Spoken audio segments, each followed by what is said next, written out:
ចង់ឲ្យអ្នកទាំងអស់គ្នាទៅចែករំលែករឿងមួយដែលសប្បាយចិត្តនឹងមុខរបរដែលខ្លួនឯងពេញចិត្តហើយ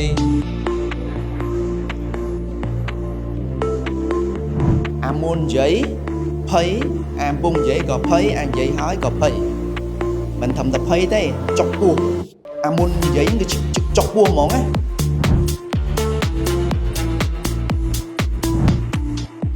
ខ្ញុំគិតថាអនាគតមួយគឺធំហ្មងម្នាក់គឺធំអញ្ចឹង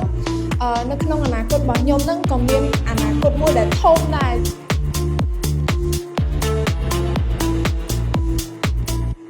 ក្នុងជីវិតរបស់យើងតើពេលណាដែលយើងនៅតែខ្លាចនៅតែភ័យអត់ហ៊ានឲ្យឱកាសខ្លួនឯងទៅនិយាយឬក៏ទៅធ្វើនៅតែអង្គុយហើយអត់ឲ្យឱកាសខ្លួនឯងហើយប្រហែលដងដែលយើងសោកស្ដាយដោយសារតែឱកាសដែលយើងអត់បានឲ្យខ្លួនឯងហើយយើងឲ្យគេ